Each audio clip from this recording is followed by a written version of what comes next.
आज है 22 अप्रैल 2025, दिन मंगलवार। न्यूज 80 पर यूपी की सुर्खियों में आपका स्वागत है। चलिए देखते हैं 15 खबरें फटाफट अंदाज में। छोटे गांवों को मिलेगा बड़ा फायदा। यूपी में पंचायत प्रतिपूर्ति एवं प्रोत्साहन योजना शुरू। योगी सरकार यूपी के छोटे गांवों को बड़ी सौगात देने जा रही है। 1500 तक की आबादी वाले ग्राम पंचायतों में रहने वालों को बेहतर सुविधाएं देने के लिए राज्य सरकार स्वयं के संसाधनों से पंचायत प्रतिपूर्ति एवं प्रोत्साहन योजना शुरू करने जा रही है। इस योजना के तहत 50,000 से 2 लाख रुपए तक की मदद दी जाएगी, जो लैप्स नहीं होगी।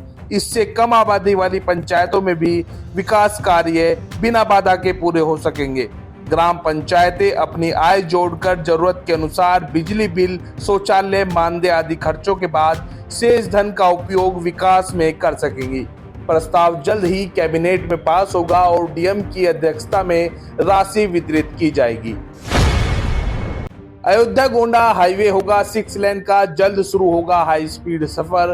अयोध्या से गोंडा तक अब सफर और तेज और सुगम होगा। उत्तर प्रदेश सरकार अयोध्या गोंडा हाईवे को 6 लेन करने की तैयारी में है।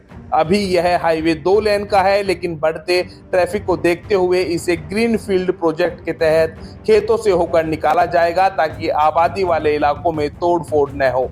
केंद्रीय मंत्री नितिन गडकरी को सांसद कीर्तिवर्धन सिंह द्वारा पत्र लिखे जाने के बाद यह योजना फिर सक्रिय हुई है।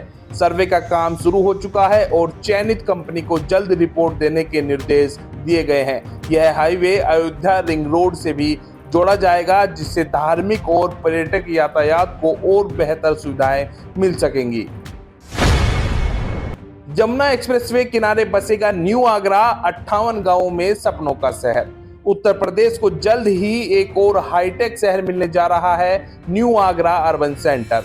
यमुना एक्सप्रेसवे किनारे बसे इस शहर के लिए यीडा ने मास्टर प्लान और जोनल प्लान तैयार कर लिया है। यह शहर 58 गांवों की 9,000 हेक्टेयर जमीन पर बसाया जाएगा, जहां पर 14,06,000 लोग रह सकेंगे और 8.5 लाख रोजगार सृजित होंगे। न्यू आगरा में रेजिडेंशियल, इंडस्ट्रियल, टूरिज्म और ग्रीन इंफ्रास्ट्रक्चर पर खास फोकस होगा। चंडीगढ़ जैसी ग्रीन बेल्ट और पैदल पथ की योजना है। शहर को दिल्ली एनसीआर से जोड़ा जाएगा और 131 किलोमीटर नमो भारत ट्रेन ट्रैक से कनेक्टिविटी मिलेगी। ताजमहल की सुंदरता का विशेष ध्यान रखते हुए यह प्रोजेक्ट आधुनिकता और विरासत का मेल होगा। यूपी बोर्ड रिजल्ट के बाद मिलेगा इनामों का तोहफा, फ्री स्कूटी, टैबलेट और स्कॉलरशिप का मौका। यूपी बोर्ड के 10वीं 12वीं के छात्रों के लिए रिजल्ट के बाद खुशखबरी है। अच्छे नंबर लाने पर उन्हें कई सरकारी योजनाओं का लाभ मिल सकता है। कन्या सुमंगला योजना के तहत 12वीं पास लड़कियों को 25,000 रुपए की सहायता राशि मिलती है। 75% से अधिक अंक लाने वाली छात्राओं को फ्री स्कूटी भी दी जा सकती है। डीजी शक्ति योजना के तहत कॉलेज में एडमिशन लेने वाले छात्रों को फ्री टैबलेट या स्मार्टफोन मिलेगा। वहीं ईडब्ल्यूएस, SC, ST, OBC छात्रों को कॉलेज फीस माफी और 30,000 रुपए तक स्कॉलरशिप का लाभ भी मिल सकता है। योगी सरकार की ये योजनाएं छात्रों को शिक्षा में आगे बढ़ाने के लिए वरदान साबित हो रही हैं। राहुल गांधी की नागरिकता पर हाईकोर्ट सख्त, केंद्र को 10 दिन में जवाब का आदेश।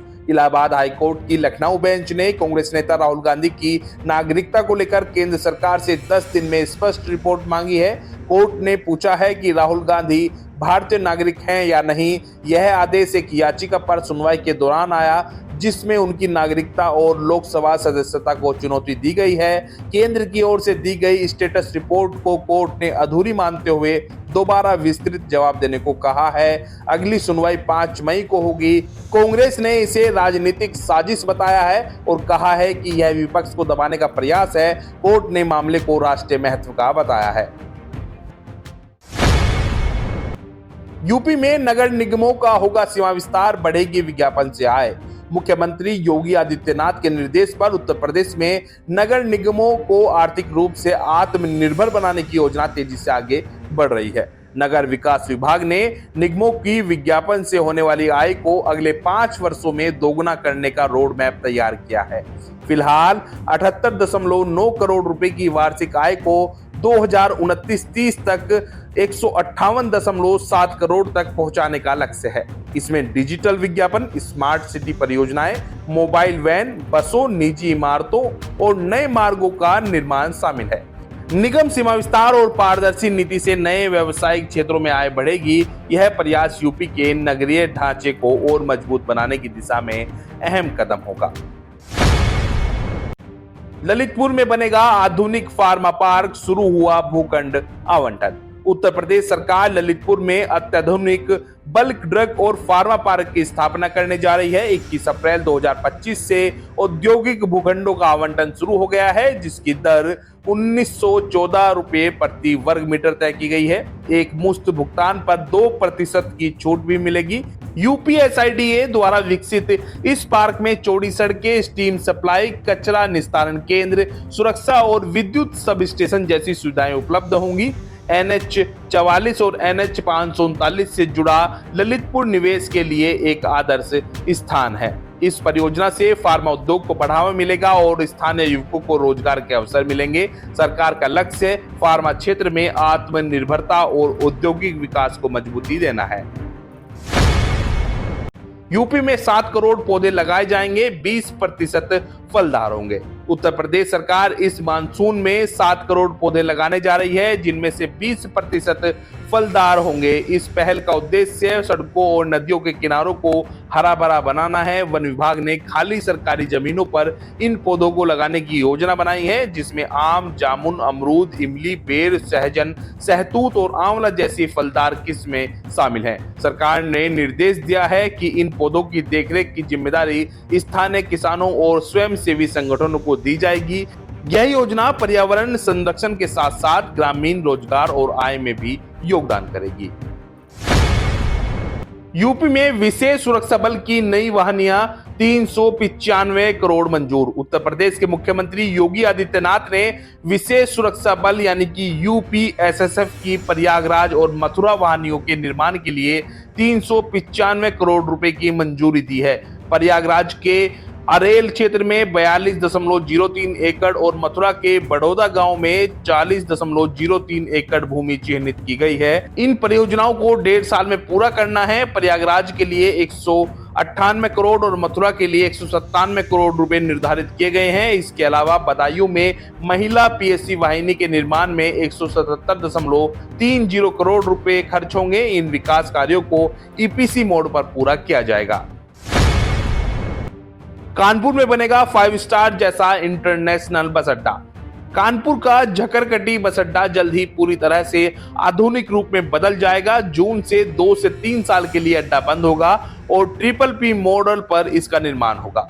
नए बस अड्डे में मॉल, होटल, रेस्टोरेंट, मल्टीप्लेक्स जैसी सुविधाएं होंगी। साथ ही 16 प्लेटफॉर्म पर एसी और नॉन एसी बसें चलेंगी। यहाँ पर यात्रियों के लिए waiting room, food zone, kids area भी होगा। पूरे प्रोजेक्ट पर 143 करोड़ रुपए खर्च किए जाएंगे और इसे मेट्रो स्टेशन से जोड़ा जाएगा। इस बदलाव से कानपुर का बस अड्डा उत्तर प्रदेश का सबसे अत्याधुनिक और सुविधाजनक बस अड्डा। 20,000 से ज्यादा बकाया तो उखड़ेगा बिजली मीटर। मैनपुरी में विभाग की बड़ी कार्रवाई। मैनपुरी में बिजली विभाग ने 20,000 रुपए से अधिक बकाया रखने वाले उपभोक्ताओं के खिलाफ सख्त कदम उठाने का फैसला किया है। DVVNL ने ऐसे बकायेदारों के मीटर उखाड़ने और कनेक्शन काटने के आदेश दिए हैं। अधीक्षण अभियंता रवि प्रताप ने बताया कि तीनों वितरण खंडों में डिस्कनेक्शन टीम बनाई गई है, जो अधिशासी अभियंता के निर्देश पर कार्रवाई करेगी। उपभोक्ताओं को अंतिम चेतावनी दी जा रही है। लापरवाही बरतने पर संविदा कर्मियों की सेवा समाप्त कर दी जाएगी। यदि डिस्कनेक्शन के बाद भी बिजली उपयोग पकड़ा गया तो इसे बिजली चोरी माना जाएगा। गर्मी के मौसम में बढ़ती खपत को देखते हुए यह कार्रवाई तेज की जा रही है। पीएम सूर्य घर योजना से घरेलू उपभोक्ताओं को मुफ्त बिजली और आमदनी का मौका। भारत सरकार की पीएम सूर्य घर मुफ्त बिजली योजना घरेलू उपभोक्ताओं के लिए राहत लेकर आई है। योजना के तहत उपभोक्ता अपने घर की छत पर सोलर पैनल लगवाकर मुफ्त बिजली पा सकते हैं और अधिशेष बिजली बेचकर आमदनी भी कर सकते हैं। सरकार 30 गीगावाट सौर ऊर्जा विकसित करना चाहती है। 1 किलोवाट के लिए 30,000, 2 किलोवाट के लिए 60,000 और 3 से 10 किलोवाट तक 78,000 रुपए तक की सब्सिडी दी जाएगी, जो सीधे बैंक खाते में ट्रांसफर होगी। यह पहल न केवल बिजली में बचत करेगी बल्कि पर्यावरण संरक्षण और रोजगार सृजन में भी मददगार होगी। योजना भारत को हरित ऊर्जा क्रांति की ओर तेजी से ले जा रही है। जल जीवन मिशन में नवाचार के लिए अनुराग श्रीवास्तव को पीएम अवार्ड। प्रधानमंत्री नरेंद्र मोदी ने आईएएस अनुराग श्रीवास्तव को जल जीवन मिशन में सौर ऊर्जा के अभिनव प्रयोग के लिए prime minister award for excellence in public administration से सम्मानित किया है। 1992 बैच के अफसर श्रीवास्तव नमामि गंगे विभाग के अपर मुख्य सचिव हैं। यूपी में जल जीवन मिशन की 80% से अधिक परियोजनाएं सोलर पावर पर आधारित हैं, जिससे रोजाना 900 मेगावाट बिजली बन रही है और 1 लाख करोड़ रुपए की संभावित बचत होगी। यह पहल न केवल पर्यावरण संरक्षण में मददगार है बल्कि यूपी को इस क्षेत्र में देश का अग्रणी राज्य बनाती है। यह सम्मान सिविल सर्वेंट दिवस 2025 पर नई दिल्ली में प्रदान किया जाएगा। नेपाल अयोध्या यात्रा होगी सुगम। 707 करोड़ की सड़क परियोजना पर सीएम योगी का निरीक्षण। नेपाल से अयोध्या की यात्रा अब और आसान होगी। 707 करोड़ रुपए की लागत से गोरखपुर में 2 4 लेन सड़कें और 1 रेलवे ओवरब्रिज का निर्माण हो रहा है। मुख्यमंत्री योगी आदित्यनाथ ने रविवार को हर्बर्ट बांध और अन्य निर्माण स्थलों का निरीक्षण किया। उन्होंने कहा कि इससे नेपाल, अयोध्या, लखनऊ और दिल्ली के बीच यातायात आसान होगा और बाढ़ से भी राहत मिलेगी।